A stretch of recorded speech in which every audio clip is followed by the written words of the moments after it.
For over 3 centuries, a steady stream of men, women, and children followed the beacon of liberty which this light symbolizes. They brought to us strength and moral fiber, developed in a civilization centuries old, but fired anew by the dream of a better life in America. They brought to one new country the cultures of 100 old ones.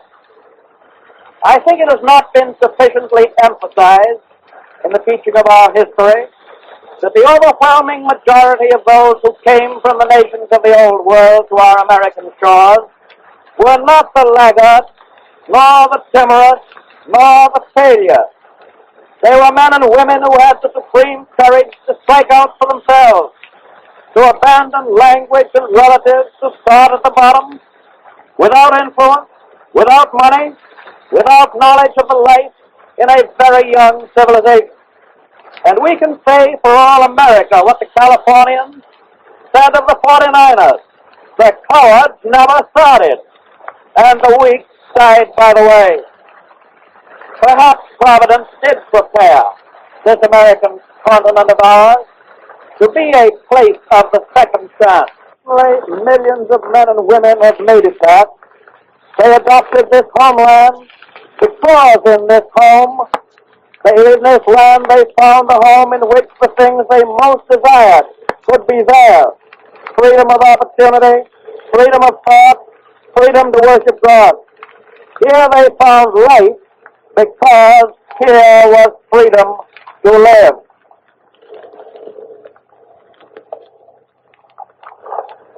It is the memory of all these eager-seeking millions that makes this one of America's great places of romance. Looking down this great harbor, I like to think of the countless number of inbound vessels that have made the port. I like to think of the men and women who, with the break of dawn off Sandy Hook, have strained their eyes to the west for a first glimpse of the new world. They came to us, most of them, in spirit, but they in their humble quarters saw things in these strange horizons which were denied to the eyes of those who had traveled in greater luxury. They came to us speaking many tongues, but a single language, the universal language of human aspiration. How well their hopes were justified is proved by the record of what they achieved. They not only found freedom in the New World, but by their effort and devotion, they made the New World's freedom safer and richer, more far-reaching, more capable of growth. Within this present generation, that stream from abroad has largely stopped. We have within our shores today the materials out of which we shall continue to build an even better home for liberty. We take satisfaction in the thought that those who have left their native land to join us may still retain here their affection for some things left behind: old customs, old languages, old friends. Looking to the future, they wisely chose that their children shall live in the new language and in the new customs of our new people.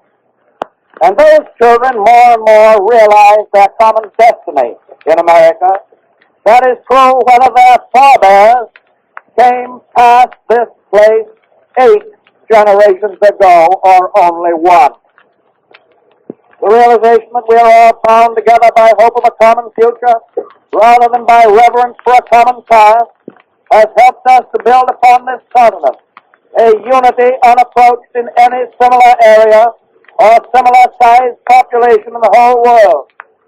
For all our millions of square miles, for all our millions of people, there is a unity in language and speech, in law and economics, in education, and in general purpose, which nowhere finds its match. It was the hope of those who gave us this statue, and the hope of the American people in receiving it, that the goddess of liberty and the goddess of peace were the same. Even in times as troubled and uncertain as these, I still hold to the faith that a better civilization than any we have known is in store for America, and by our example, perhaps, for the world. Here, destiny seems to have taken a long look. Into this continental reservoir, there has been poured untold and untapped wealth of human resource. Out of that reservoir, out of the melting pot, the rich promise which the New World held out to those who came to it from many lands is finding fulfillment. And the richness of the promise has not run out. If we keep the faith for our day, as those who came before us kept the faith for theirs, then you and I can smile with confidence into the future. It is fitting, therefore, that this should be a service of rededication to the liberty and the peace which this statue symbolizes.